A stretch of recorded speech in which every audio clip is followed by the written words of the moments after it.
Assalamualaikum warahmatullahi wabarakatuh. Good morning, ladies and gentlemen, also the honorable judges of Committee 3 speech competition. Today, we all know about our best theme of speech competition, that is, Voice for Justice, empowering health equity to the lens of Islamic principles. Ladies and gentlemen, also the honorable judges, I was wondering, how do I start this speech? Where should I start to talk about? Until I realized that I, as a nursing student, used to learn about the lack of health equity, especially in Indonesia. Ladies and gentlemen, allow me to begin with a moment of reflection.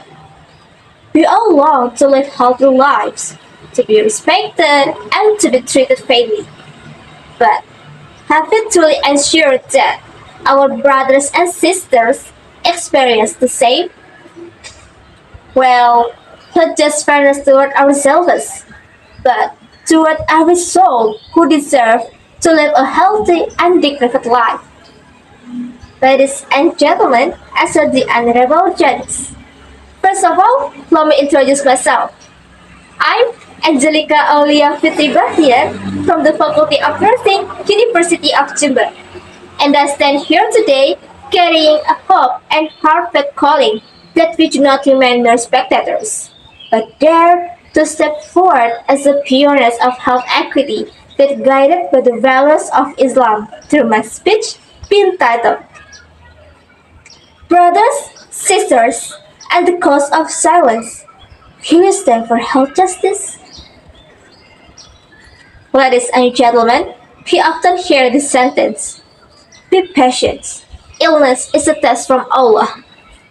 But have we ever asked why our fellow brothers and sisters must choose between buying food or medicine? Can we bear to see mothers in remote villages walk for miles to save their children? Or children with disabilities being denied vaccines simply because facilities are not accessible? Ladies and gentlemen, as it is mentioned by Quran Surah Ar-Ra'd verse 11, indeed, Allah will not change the condition of a people until they change the condition what is in themselves. Well, this verse explains that the fate of a community, whether it improves or worsens, depends on their own efforts and actions. Also, those who seek justice should not just sit and surrender, but rise, take action, and find a way forward. On the other hand, those of us who are more fortunate could support them through zakat and charity. Ladies and gentlemen, in Islam, a true life balance could be achieved through sincere effort and heartfelt prayers. Ladies and gentlemen, as the honorable judges, we do not need to wait for the government. Look at our brothers and sisters in Gaza, who are struggling desperately to survive constant attacks. Also, there is a mother who runs everywhere trying to find food and medicine just to keep her child healthy. Meanwhile, somewhere else, there is a child is forced to survive alone without her parents. Ladies and gentlemen, they keep fighting even fate is not on their side.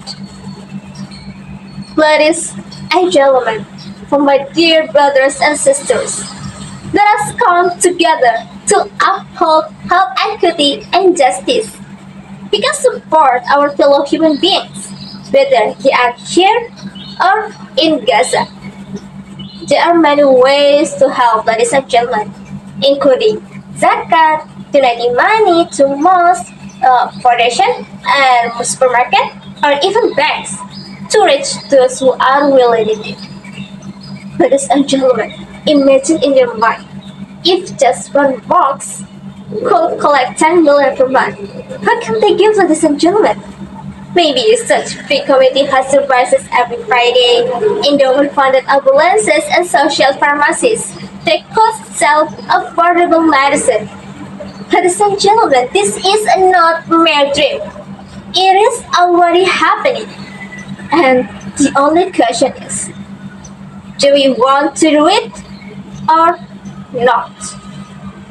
Ladies and gentlemen, I do not want this speech to remain just rhetoric.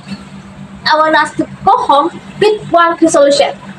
We can start with asking the Marks Committee about how much our donations are collected for health, volunteer, or help local health cadres in rural areas. Ladies and gentlemen, there is a hadith that states the best of people are those who are most beneficial to others. That is narrated by Ahmad, Al-Tabarani, and Al-Darakuti. This hadith, ladies and gentlemen, remind us that person to goodness is not measured only by their praying, but also by the positive impact they bring for others. Ladies and gentlemen, it is time to prove that we truly are family. If not us, ladies and gentlemen, then who? If not now, then when?